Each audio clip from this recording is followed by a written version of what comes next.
There are few games that I've ever talked about that want to PvP you as much as Anima Beyond Fantasy. This game is damn near handmade to fuck with you and make you doubt yourself if you're playing it right. However, I'm here to do my best to explain things the most simple way possible. To explain Anima, we need to go to the start, otherwise known as Spain. Originally, it came out in 2005 and published by Edge Entertainment. Edge Entertainment merged with Ubic, a French publishing company, to form their own publishing block. We're going to be talking about 2E, which was released at this time in about 2008, which is technically 1E for us because Fantasy Flight Games was hired to translate and publish the English release in 2008 as well. We also won't be covering Exet, which is something akin to 2.5 but has never seen an English release, I think, maybe? But if those three names sound a little familiar to you, Edge, Ubic, and Fantasy Flight Game would later get acquired by Asmodee, which was then acquired by the Embracer Group.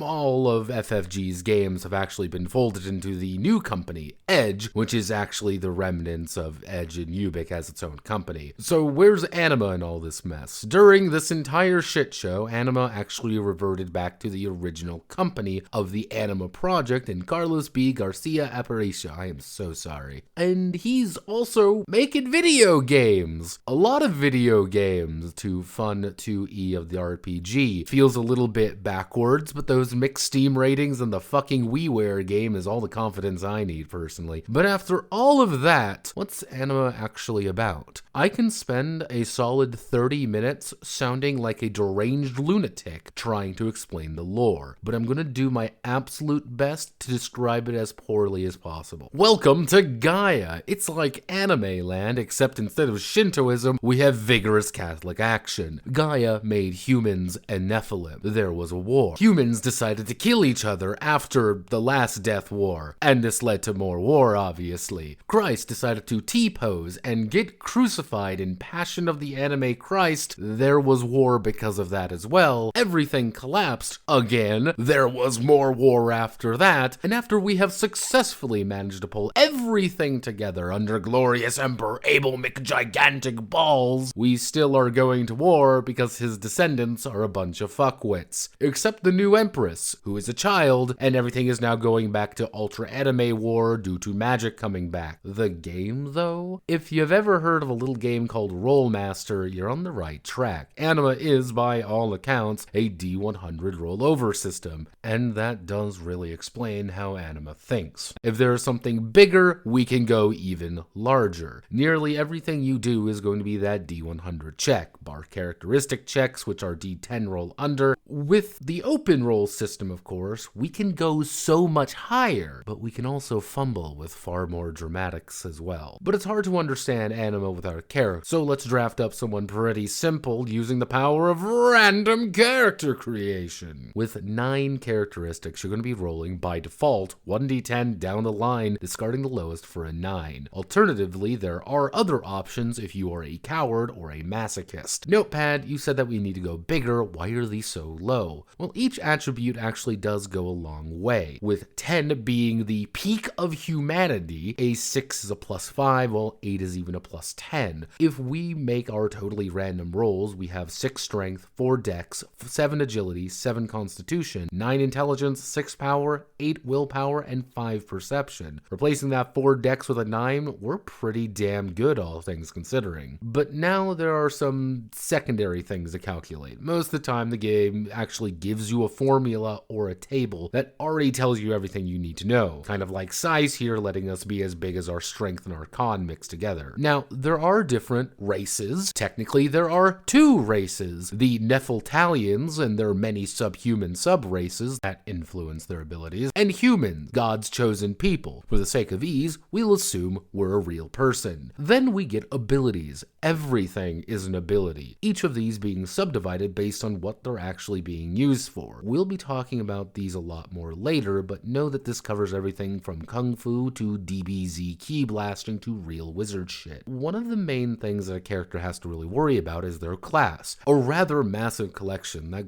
each grant access to abilities, toys, and skills for the character. Unlike a class in a certain other Dragon game, the classes here don't really grant you abilities by themselves, sometimes, but instead are enablers for your development points. Each character begins with 600 DP, but don't think these are going to go very far. We'll make an extremely basic thief. We can do a lot with our stat line, but we want to keep things easy, so seems like a lot of numbers here, but most of the time they aren't actually that big. Let's take our combat abilities. Our block is 3 and our dodge is 2. It takes 3 DP to increase our block by +1, and 2 DP to increase our dodge by +1. Not that hard, right? With 600 DP we can spend a maximum of 300 here, but Anima does let us play a lot with what we want to do. If we invest a lot into skills, that means we're not going into magic or psychic abilities, but maybe we want to. Nothing is stopping you from developing these things, but the Warrior Mentalist class is going to have a lot easier time doing it, but they're also going to have to pay up a bit more for their actual skills. 600 points can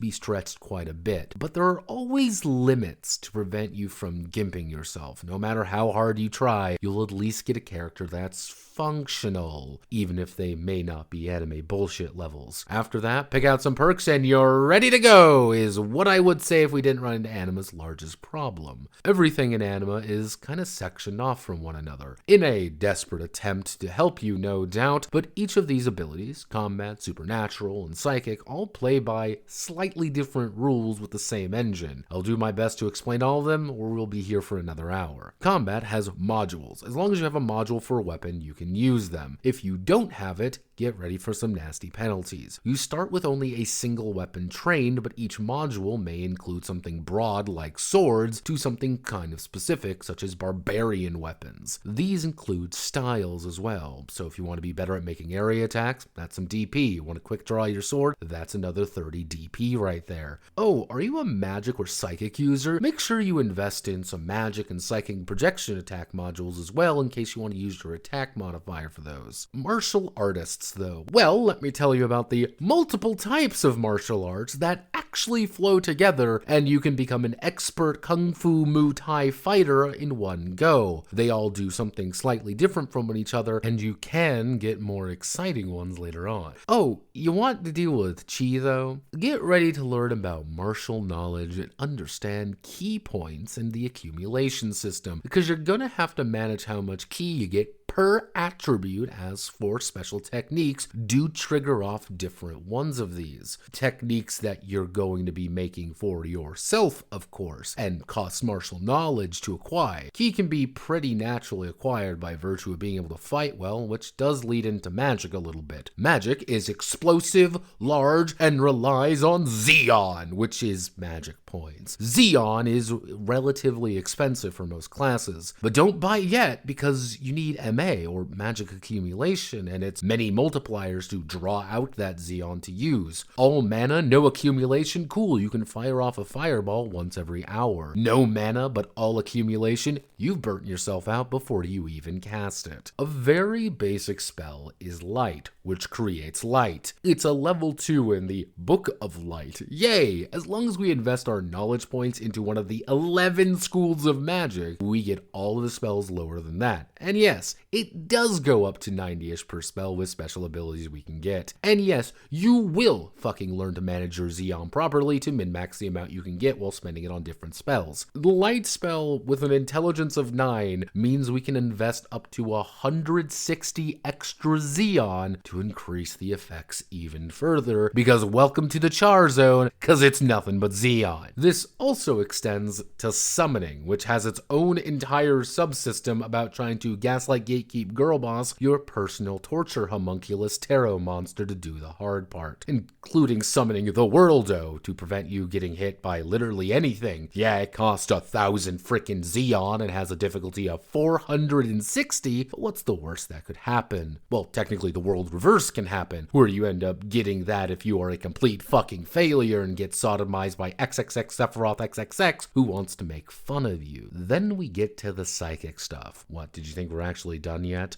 No, no, no. We have psychic stuff, which operates off a different principle, but mostly using your psychic potential to use the powers and psychic points to invest in them, strengthen them, getting better at them, or just declare that, nah, I'd win. Instead of having to really worry about tracking a lot of points, you're mostly announcing and doing what you're already trained to do. But these psychic points are very expensive, and you're going to be rationing them out to maximize your abilities. On the other hand, you could just say screw it and pick up your super roid rage ability and beat the shit out of people with your mind bullets. After all of that, your character is done. Or you can just ignore the last few minutes and make Warrior McMahon, who has the sole goal in life to acquire the largest Diclave, which is not only valid, it's probably going to do best when Merlin is crying because his Xeon isn't high enough and the psychic just got EP and passed out. Combat is the main draw of the game, and combat is actually pretty simple, all things considering. Initiative is on a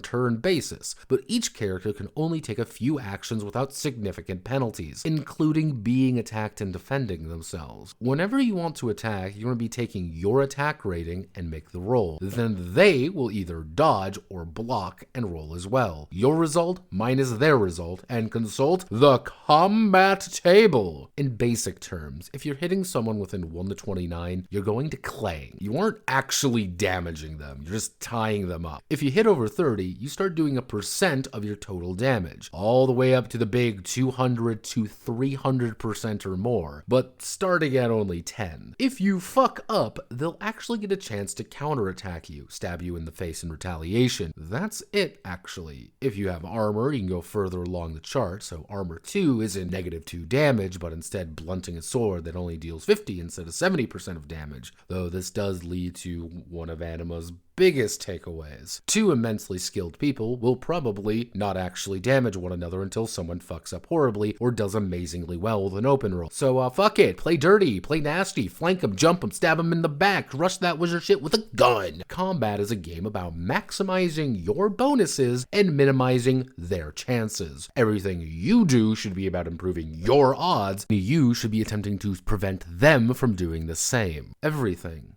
is in your hands. And that summarizes Anima pretty well, in fact. Everything is in your hands. The players will always have the opportunity and subsequent cost of developing themselves in certain ways. Being a super warrior means you're missing out on magic, which means you're missing out on kung fu, which may mean you're not investing in psychic powers. All of these opportunity costs make sure that your character is your character, and their success and failures are up to you. Is this game good? That's a loaded question. Anima is dense, relying a lot on charts and fiddly bits that will frighten nearly everyone when they want to make their anime OC rather than choose a class and write in some numbers. However, the fiddly bits is where it's allowed to stretch its oddities and nuances, knowing damn well it's someone's mega autism project more than anything. Will we ever see Exet in English with the fixes and the streamlining of nearly every system I talked about? Maybe? The developer has talked about the full redux of the game, but that was before the Coof ate everyone's hopes and dreams, so Anima may just be a video game franchise now for all we know. But what we have is interesting, intimidating to those not experienced or coming from other franchises, but does offer kind of a one-of-a-kind experience. My name is Notepad, and this was Anima Beyond Fantasy. If you like what I do here, feel free to like, comment, and subscribe, and many thanks to the Holy Nation's bravest bankers for their continued support. Godspeed,